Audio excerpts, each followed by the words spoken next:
Bonjour, bonjour, bonsoir, bienvenue sur ma chaîne. Bienheureux le bel Yesingadunia, enseignant de français à l'université Kisangani. Vous qui tombez pour la première fois sur ma chaîne, vous avez une chose à faire. Eh bien, il s'agit de vous abonner. Et après vous être abonné à ma chaîne, vous activez la cloche pour ne pas rater l'élément suivant.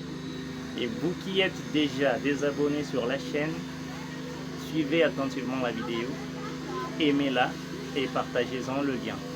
Comme ça, bien d'autres personnes viendront se joindre à vous pour suivre ces éléments que nous partageons ici. Qu'est-ce que nous partageons? C'est le mets, c'est la recette de notre belle langue. Quelle est cette belle langue? C'est le français. Langue maternelle de Bienheureux le bel, c'est-à-dire première langue apprise. Ok. Et langue maternelle de beaucoup d'entre vous également. C'est aussi une langue de prédilection de beaucoup d'entre vous. Il y a bien des gens qui aiment parler français, qui aiment apprendre et approfondir les notions de cette langue. Alors avec ces gens-là, nous sommes ensemble, nous sommes une famille. Ok? Alors il y a aussi d'autres personnes parlant d'autres langues qui s'intéressent au français. Il y a des anglophones qui s'intéressent au français. There are some English speakers who interest to French. They are welcome to this channel. They are welcome to my channel. Okay. Here, what we share is the materials of a language, and that specific language is French. Vous êtes les bienvenus, chers amis. Je vous aime de tout mon cœur. Vous avez toujours été là, nombreux à me suivre, et je vous admire beaucoup.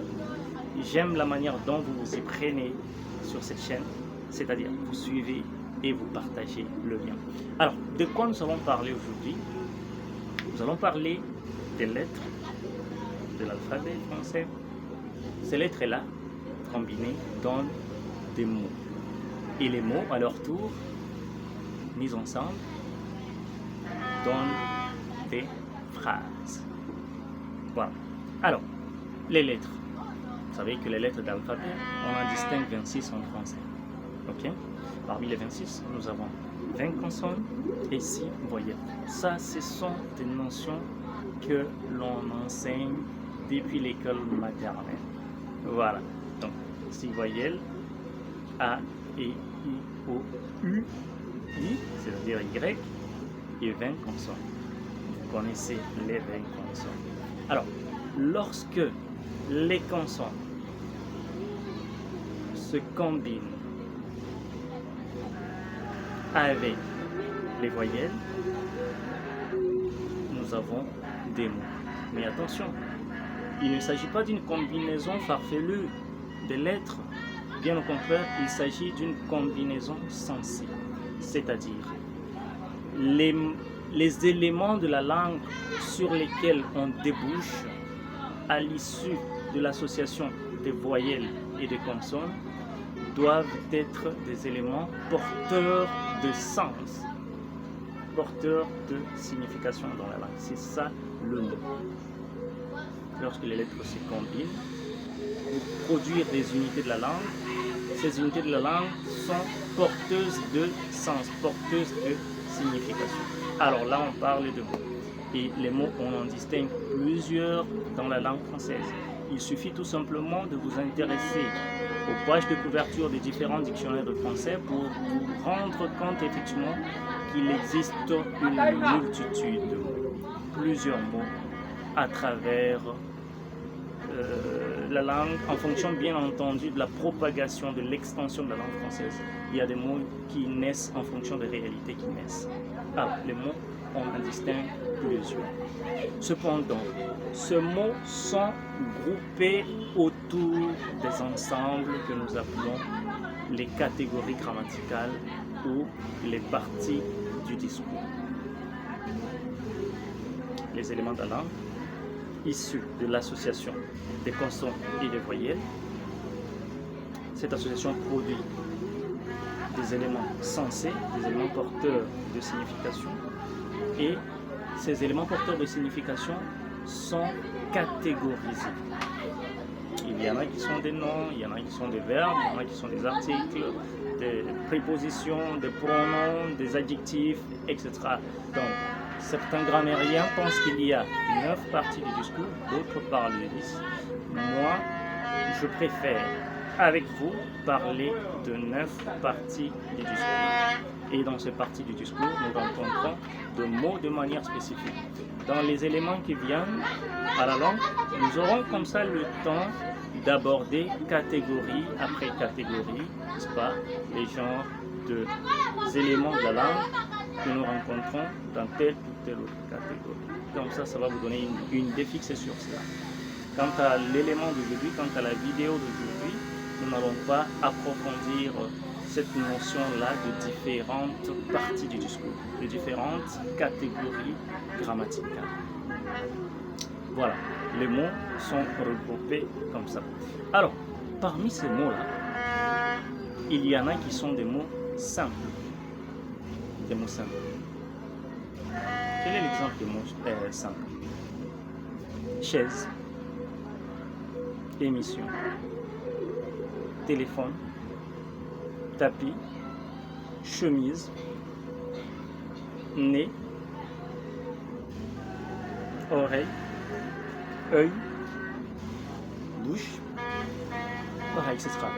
Les mots simples, qui sont simples dans leur forme graphique, dans leur forme orthographique. Ils ne sont formés que d'un seul élément. Ça, ce sont des mots simples. À part les mots simples, on a aussi des mots composés, c'est-à-dire formés de 2 ou plusieurs éléments mis ensemble, et quand ils sont mis ensemble comme ça, ils ont une unité de sens, c'est-à-dire ils renvoient à une seule réalité. Exemple de mots composés.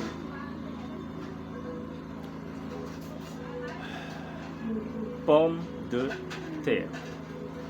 Ok? Pomme de terre. Nous avons le premier mot, pomme. Le deuxième mot, de. Le troisième, terre. Ok? Alors, les 3 mots ont une seule unité de sens. C'est l'objet. Une pomme. Une pomme dénommée pomme de terre. Ok? Pied à terre. Pied à terre. Pied, trait d'union, A, avec accent grave, bien entendu. Trait d'union, terre. Pied à terre. Ça renvoie à une réalité, à une demeure, une habitation temporaire. Un habitat temporaire. C'est ça, un pied à terre. Vous voyez? Donc, 3 éléments mis ensemble, mais ayant une seule unité de sens. Autrement dit, renvoyant à une seule réalité. Ok? Alors, chef de file. Un chef de file. Un chef de file. Chef, c'est un mot. De file. 3 mots qui renvoient à une seule réalité. Un chef de file, c'est un leader. C'est un dirigeant. Un dirigeant dans un groupe donné qui sert de modèle aux autres. Quelqu'un qui a des adeptes dans tel ou tel courant, dans telle ou telle idéologie, voilà, on l'appelle chef de file. Vous voyez? Donc, ce sont des mots composés. Nous avons parlé de mots simples et de mots composés. Mais attention, les mots peuvent être aussi dérivés. C'est-à-dire, à partir d'une base donnée, on associe des éléments qu'on appelle des affixes. Affixe, c'est-à-dire préfixe plus suffixe. En français, bien entendu. Un préfixe, c'est quoi? C'est un élément de la langue que l'on ajoute, que l'on place au début d'un autre élément de la langue, au début d'une base donnée, pour donner un autre élément de la langue qui n'est pas forcément cette base-là. qui n'est pas forcément cette base-là, et qui modifie justement le sens de cette phrase. Ok? Un préfixe par exemple. En. Exemple. Doctrine. Doctrine. Ok? Doctrine, c'est un nom. Mais je peux ajouter un préfixe. En et un suffixe er, et ça va donner endoctriné.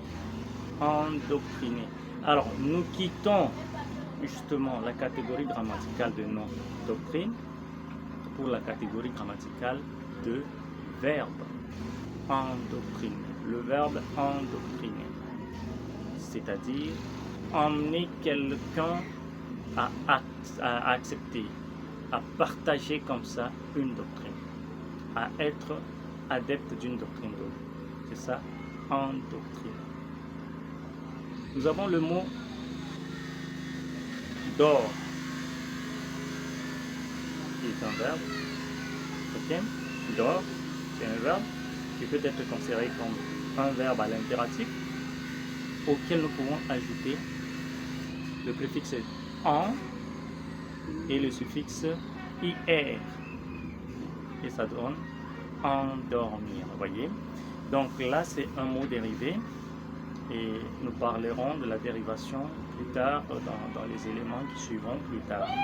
Les types de dérivation, nous verrons que l'on a une dérivation préfixale, une dérivation suffixale, une dérivation parasynthétique, une dérivation impropre, etc. Nous allons parler de cela dans les vidéos qui suivront plus tard.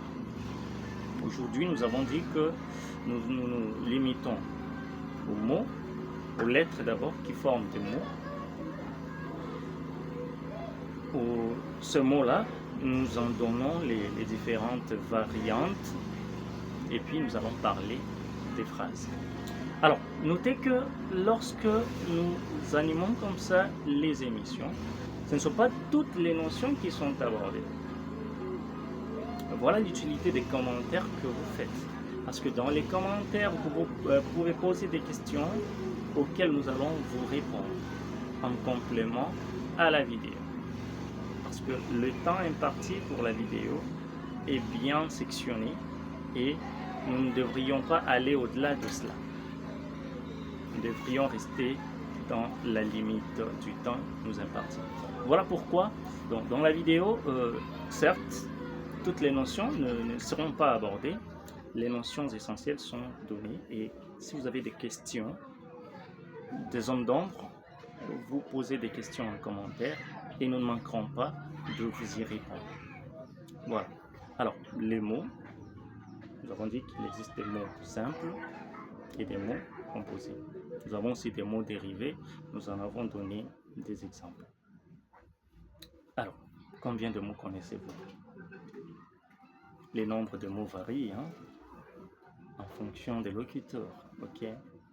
Donc, tout dépend des efforts que chacun déploie comme ça pour acquérir davantage de mots, des efforts qu'il fournit comme ça pour être constamment en communication, discuter constamment en français avec d'autres locuteurs, parce qu'il n'y a pas meilleur moyen d'apprendre et d'approfondir une langue que de communiquer de manière régulière. Alors, grâce à votre communication régulière, vous acquérez comme ça de mots, vous acquérez du vocabulaire et vous allez le développer.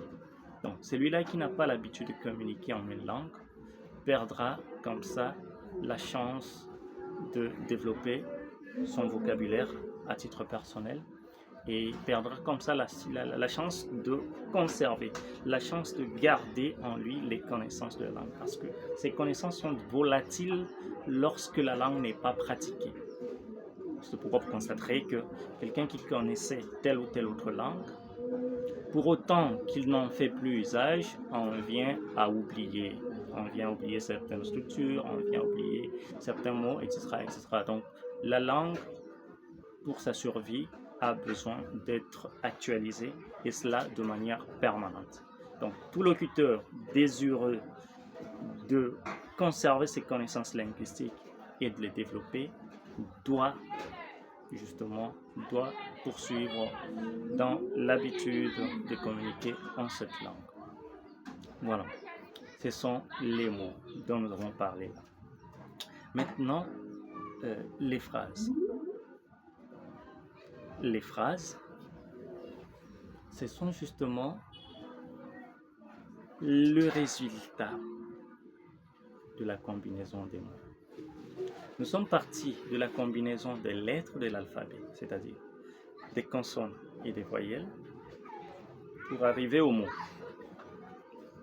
Et nous avons catégorisé les mots en différentes catégories grammaticales, 9 au total. Et maintenant, les phrases, puisqu'on doit en parler, les phrases sont le résultat de l'association des mots.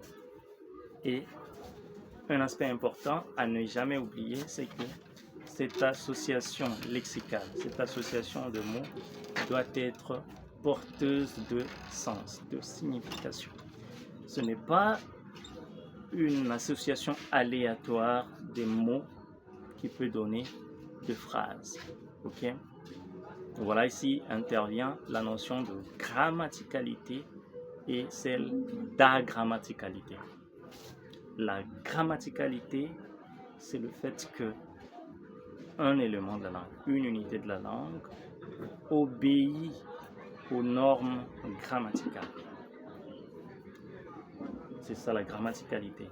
Et la grammaticalité, c'est-à-dire l'agrammaticalité, signifie qu'une association n'obéit pas à la norme linguistique. C'est comme ça que vous allez voir une association des lettres ne pas déboucher sur le mot. Ok? Et nous dirons que ce sont des séquences agrammaticales. De même, une association de mots ne devrait pas forcément conduire à des phrases. Parce que qui dit phrase dit une structure, une construction où les éléments sont bien ordonnés et l'ensemble de ces éléments bien ordonnés renferme un sens bien précis. Alors, voici un exemple. Moi, mange, ris. C'est une association, n'est-ce pas? Moi, c'est un mot dans la langue, effectivement. Mange, c'est un mot aussi. Ris, également. Mais ça, nous n'allons pas appeler ça une phrase. Parce que cela n'obéit pas à la norme de la langue. Moi, c'est un pronom personnel tonique. Un pronom personnel sujet tonique. Mange, c'est un verbe, ok? C'est le verbe manger conjugué à la première personne du pluriel. Ris, c'est un mot, oui, mais qui n'a pas d'article. Vous savez qu'en français, nous avons la notion d'article qui est obligatoire. Alors, au lieu de moi, mange, riz, nous allons dire je mange du riz. Encore dans ces du, nous avons la préposition de, qui est un mot, et l'article défini masculin singulier, le. Les deux donnent du que nous allons appeler article contracté. Je mange du riz. Ou bien, si nous voulons appliquer la mise en relief, c'est-à-dire l'insistance, et ici précisément insistance sur le sujet, nous dirons moi, virgule, je mange du riz. Alors là, ça devient une phrase grammaticale. Donc, la grammaticalité de cette phrase est assurée, est évidente. Moi, je mange du riz. Je mange du riz. J'enseigne le français. J'enseigne le français. Alors, j'enseigne le français. Je mange du riz, etc., etc. Si nous procédons à l'analyse de cette construction, nous verrons que nous avons des éléments obligatoires. Les fonctions primaires obligatoires. Nous commençons par le verbe mange. Le verbe manger au présent de l'indicatif à la première personne. Qui mange? Je. Je est sujet. Qu'est-ce que je mange? Je mange quoi? Je mange du riz. Complément d'objet direct. Donc, la formule, la structure d'une phrase simple en français est sujet, base, complément. Mais attention, on peut avoir aussi attribut. Dans quel cas parle-t-on de l'attribut du sujet? Eh bien, c'est lorsque nous avons un élément qui a la nature d'adjectif venant après un verbe copule, un verbe d'état. Être est un verbe copule, verbe d'état. Paraître, sembler, devenir. Attention, nous avons aussi une locution verbale. Locution verbale, c'est-à-dire un ensemble de mots renvoyant à une nature donnée. Locution verbale. Et avoir l'air. Avoir l'air. Ça peut être considéré comme un verbe copule, un verbe d'état. Exemple, ah, il a l'air intelligent. Il a l'air intelligent. Vous voyez? Certes, nous n'avons pas de verbe être dans ce cas, mais l'ensemble a l'air, avoir l'air, cet ensemble-là forme une locution verbale copule. Ok? Quand je dis il a l'air intelligent, il, c'est le sujet, a l'air, c'est la base, intelligent, eh bien, c'est l'attribut. Pourquoi l'attribut? Parce que sa nature, d'abord, c'est l'adjectif qualificatif. Et puisqu'il est adjectif qualificatif et qu'il vient dans la phrase après le verbe d'état, après le verbe copule, forcément, sur le plan fonctionnel, il est l'attribut du sujet. Je deviens sage. Je deviens sage. Sage est un adjectif. Alors, puisqu'il vient après le verbe devenir, qui est un verbe copule, un verbe d'état, eh bien, sage a pour fonction attribut du sujet. Il semble heureux. Il semble heureux. Ok? Il semble heureux, donc heureux est un attribut du sujet. Nous avons dit que la structure de base d'une phrase française est celle de sujet, base, complément ou attribut. Cependant, on peut avoir également des cas particuliers, des phrases non verbales. Des phrases non verbales. Je dirais par exemple la fermeture de la porte. La fermeture de la porte.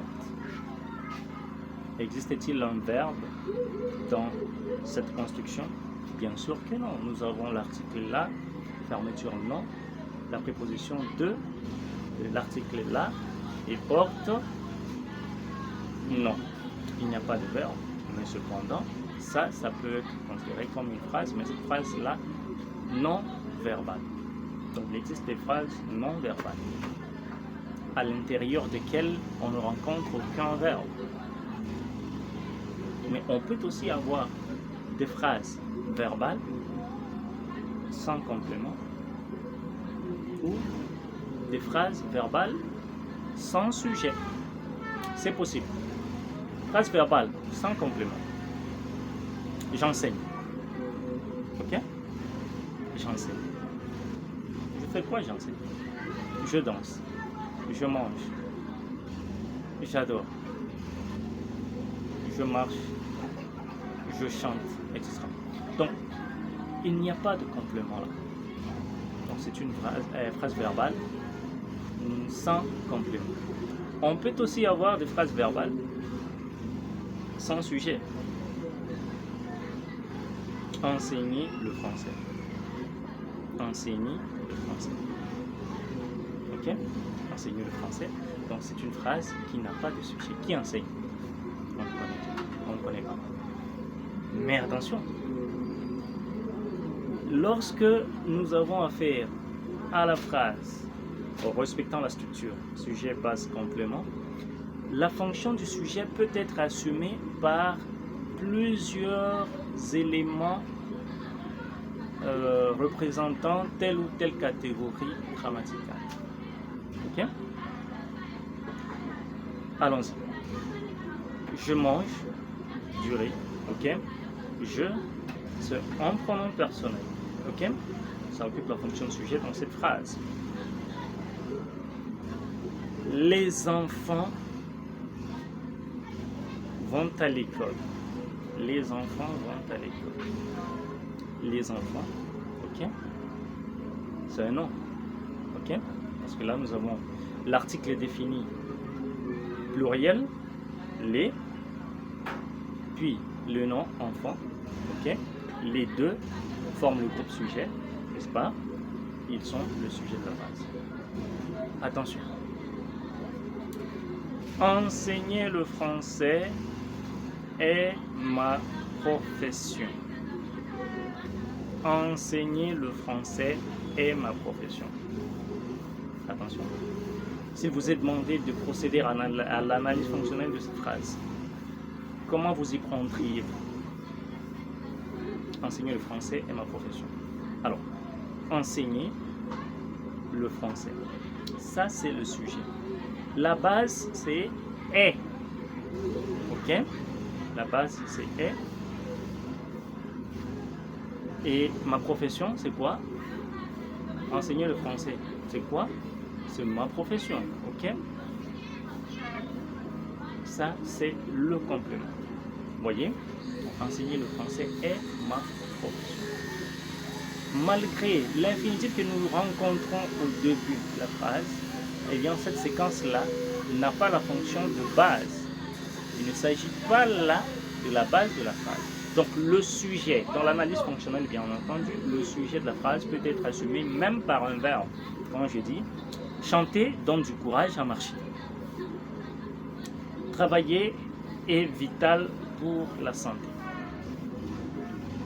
Fumer est préjudiciable à la santé. Vous voyez, donc, les éléments qui occupent la fonction de sujet là, n'est-ce pas, n'ont pas la nature unique de nom.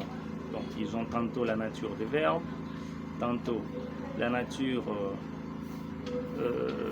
de nom, ok, tantôt toute autre nature. Voilà. Heureux est cet homme. Heureux, c'est un adjectif, ok. Heureux est cet homme, c'est un adjectif. Et là, justement, c'est le sujet. Heureux est cet homme. Mais attention, on peut aussi dire que là, il s'agit de l'attribut du sujet antéposé. De l'attribut du sujet dans une phrase inversée. Heureux est cet homme est heureux. Okay? Donc, on peut jouer comme ça avec les phrases. Ce sont les jeux de la langue française. En gros, nous avons parlé des lettres. Des lettres de l'alphabet. On en distingue 26, parmi lesquelles nous avons 20 consonnes et 6 voyelles. La combinaison de ces consonnes et de ces voyelles donne des mots. Et les mots doivent être porteurs de sens, de signification. Nous avons démontré cela. Et puis, les mots, lorsqu'ils se combinent, donnent des phrases. Les phrases doivent être porteuses de signification. Vous avez aimé l'élément dites merci en commentaire et écrivez des questions pour les zones d'ombre que vous avez eues dans cette vidéo. Nous ne manquerons pas de vous répondre en commentaire. Représentez-vous que nous ne serons pas livrés toutes les notions ici. Tous les enseignements ne seront pas être livrés ici parce que nous avons un temps imparti. Vous avez été là, attentifs. Je vous en remercie énormément. Je sais que vous n'allez pas retenir toutes les notions tout de suite. Et je sais que pour certains, ce que nous avons dit constitue tout simplement un rappel. Et pour d'autres, c'est un enseignement. Merci pour ceux à qui l'enseignement constitue un rappel. Et bon courage, bon apprentissage à ceux pour qui les notions enseignées aujourd'hui constituent une information. Alors, prenez le temps de vous enrichir davantage, posez des questions là où vous n'avez pas compris en commentaire et nous n'allons pas manquer de vous fournir des explications plus claires, plus limpides. Je vous aime du fond de mon cœur. Je vous remercie d'avoir été là à me suivre, à consacrer votre temps à suivre cet élément. Je suis Bienheureux Lebel, enseignant de français à l'Université de Kisangani. Au revoir au prochain élément.